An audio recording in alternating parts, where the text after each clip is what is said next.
He came with my mother to visit us.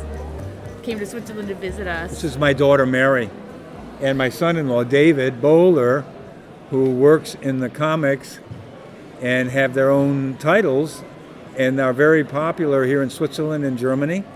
And I live in the United States, in New Jersey, and I've never been in Switzerland, so I came here to visit them and to come to this convention, and then next week to go to Munich. But I have been interested in comics all my life, since I was, since a small kid. I was born in 1939 in Detroit, Michigan, and those of my earliest memories were the comic strips, like Prince Valiant and Flash Gordon and Terry and the Pirates, and then the comic books, of which I was a huge fan of Superman and Batman and Wonder Woman and Hawkman and all the American superheroes. But then I really fell in love with the EC comics of the 1950s, and that was Tales from the Crypt and Vault of Horror and Weird Science and all those fantastic books that were drawn by Frank Frazetta and Al Williamson and Wally Wood and all these great artists. And so I used to draw comic books as a kid in my bedroom, and also I was very interested in animation, and I built my own animation table and pegboard and started animating when I was about 12 years old or 13 years old, along with drawing comic books. And also I was interested in puppetry, and I used to make my own puppets, marionettes and hand puppets and ventriloquist puppets and costumes. I made, like all the costumes you see around here, I made costumes galore.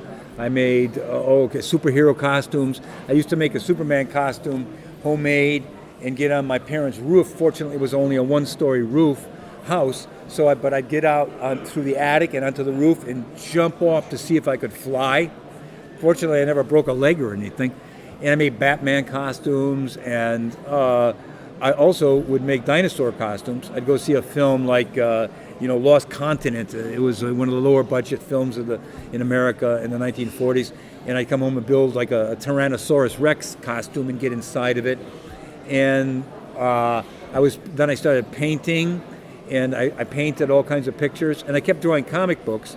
And then I got really hung up on special effects in the 1950s with films, say like by George Pal, who made the War of the Worlds and When Worlds Collide and Conquest of Space. And I started, my parents, now we moved out of Detroit into way into the country. So we had like 3 acres where I took over the garage and the barn and started building miniature sets.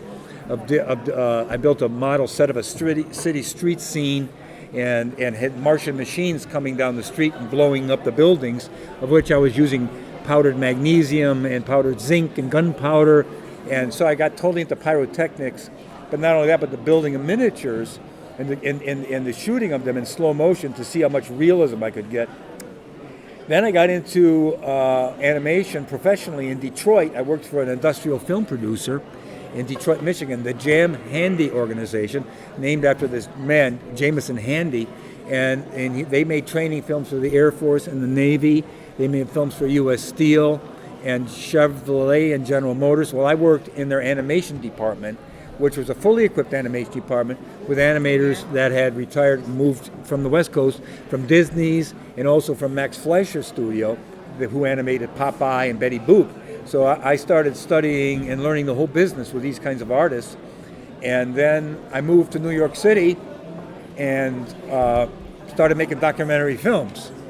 And I did that for about 6 years, and then I started illustrating books, which started with children's books for Golden Books and Macmillan Publishing and Random House and everybody. And then I illustrated The Lord of the Rings. And I had a twin brother, and we did all this together. My brother died about 6-7 years ago, but we worked on everything together. And in 1975, we started illustrating J.R.R. Tolkien's The Lord of the Rings. I'd read the book back in maybe 1969, and it was published first in this country, in our country, America, in 1955. I hadn't read it yet. I'd heard about it, but I didn't read it till about 69. And then I got really hung up on illustrating it. and kept writing letters to Ballantine Books in America, who had the rights to publish it. And finally, their art director, Ian Summers, said, well, bring your portfolio over. And my brother and I did, and they instantly hired us.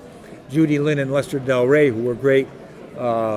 Judy was the editor of science fiction and fantasy for Ballantine, and Lester was a science fiction writer of great fame and brilliance, who was a friend of Isaac Asimov. And he and Judy hired my brother and myself, and we illustrated the Lord of the Rings calendars for about 3 years. And that gave us this international reputation, and we started getting fan mail from all over the world at this point. And then shortly after that, I tried to do a film. I wrote an epic fantasy novel on my own with my brother, and Bantam Books published that. And that did pretty well for a few months. And then I tried to forward that as a motion picture through the William Morris Agency in New York City. And it didn't make it, but it led me to all kinds of introductions into the business. And then I decided to, friends of mine started, Gene Scrocco and Joe Scrocco started a publishing company, and we kind of like handpicked all the public domain children's classics, Alice in Wonderland and Peter Pan, and the works of Edgar Allan Poe and the Phantom of the Opera and Dracula, and I illustrated those books for 8, 9, 10 years. And then I decided I wanted to go back to my roots, kind of into something's related to the comics. So I went over to Marvel Comics, and they hired me and my brother at that time on the spot to do a Marvel Masterpieces trading card set. So I painted with my brother about 160 paintings in 6 months. And then we did a graphic novel, and we kept doing cards and various posters for them. And then I did a graphic novel on Superman for DC Comics. And then I started doing pinup art. I'm giving you my whole thing here. I started doing retro pinup art because that would have been a love of mine since the 1940s, with masters like Gil Elvgren and Alberto Vargas and Zoe Mozart and Rolf Armstrong. And I said to myself, hey, I'm going to do pinups, more retro, more reflective of the kind of thing that I grew up with. So I started that, and then got my first major show in Manhattan with the Lou Meisel Gallery, and I got more or less established as a pinup artist now. And then I started working 11 years ago with the Trans-Siberian Orchestra, which is an American-based rock group, progressive rock group, that does a winter show, and they tour the entire country, and they've come here to Switzerland, Germany, and Austria a couple of years ago with a rock opera that they wrote called Beethoven's Last Night.